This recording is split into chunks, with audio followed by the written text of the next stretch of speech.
దేశంలోనే అన్ని రాష్ట్రాలకు మార్గదర్శకత్వం వహించే విధంగా రోల్ మోడల్గా రాష్ట్ర వ్యాప్తంగా ప్రతి ఇంటికి ఒక ప్రభుత్వ ఉద్యోగిని పంపి 1,15,00,000 కుటుంబాల్లో సమాచారం స్వచ్ఛందంగా ఇచ్చినటువంటి 1,12,00,000 కుటుంబాలకు సంబంధించిన సమాచారాన్ని వాళ్ళ సంతకాలతో సహా ప్రతి 150 ఇళ్లకు ఒక నమోదు కార్యకర్తగా ప్రభుత్వ అధికారి ఆ 10 మంది ఎమ్యునరేటర్స్ మీద ఒక పరిశీలకుని పెట్టి మండల స్థాయి రాష్ట్ర స్థాయి దాకా ఈ ప్రక్రియ కొనసాగింది.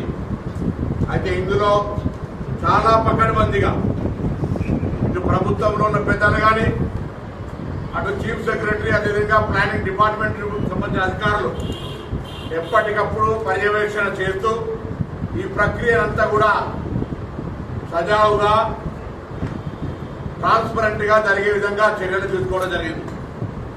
ఈ పరిక్రమణలో దాదాపు 3.1% కొంతమంది తమ సమాచారాన్ని ఇవ్వలేదనే ఆవేదన వ్యక్తం చేసిన సందర్భంగా వారికి కూడా అవకాశం ఇవ్వాలని రేపు ఫిబ్రవరి 16 నుంచి 28వ తేదీ వరకు తెలంగాణ రాష్ట్రంలో 3.1% అయితే కొంతమంది నిన్న టీఆర్ఎస్ పార్లమెంట్ సభ్యుడు రాజ్యసభ రవిచంద్ర అంటా ఉన్నాడు, మా డిమాండ్ మేరకు రీసర్వే జరుగుతుంది. ఇది రీసర్వే కాదు. ఇది ఎవరైతే మిస్ అయినరో, ఎవరైతే పేర్లు నమోదు చేసుకోలేదో వాళ్ళు నమోదు చేసుకోవడానికి మరొక అవకాశాన్ని 10 రోజుల పాటు ఇచ్చే కార్యక్రమం 12 రోజుల పాటు.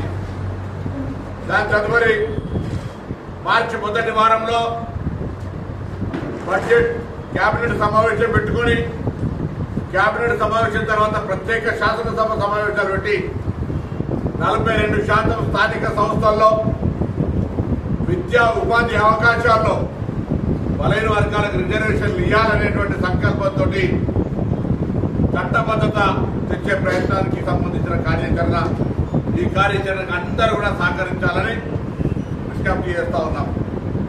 అయితే ఇక్కడ ఆశ్చర్యం అనిపిస్తా ఉంది. ఈ రోజు కూడా పత్రికల్లో అసలు సర్వేలో పార్టిసిపేట్ కానని ఎవరైనా మనం ఏదైనా కార్యక్రమంలో పాల్గొంటే ఆ కార్యక్రమానికి సంబంధించి మంచి చెడును మాట్లాడే హక్కు వస్తుంది. ఆ కార్యక్రమంలో భాగస్వామ్యమైనప్పుడు ఆ కార్యక్రమం గురించి రివ్యూలో పార్టిసిపేట్ చేసే హక్కు వస్తుంది. అసలు టీఆర్ఎస్ పార్టీ అగ్ర నాయకత్వం ఎవరు కూడా ఈ సర్వేలో పార్టిసిపేట్ కాకుండా దాన్ని ఎంతసేపు విమర్శకే పరిమితం అవుతా ఉన్నారంటే వాళ్ళ యొక్క మానసిక స్థితి బలహీన వర్గాల పట్ల ఏ విధంగా అణచివేయాలనే దృక్పథం స్పష్టంగా కనబడతా ఉంది. లేదంటే చిత్తశుద్ధి ఉంటే ఇప్పుడు ఇచ్చిన అవకాశాన్ని వినియోగించుకోండి. మొన్ననే ఫారాలు కూడా పంపినాం. అవకాశాన్ని వినియోగించుకోవడంతో పాటుగా ప్రజలందరికీ మీ పార్టీ తరఫున విజ్ఞప్తి చేయండి.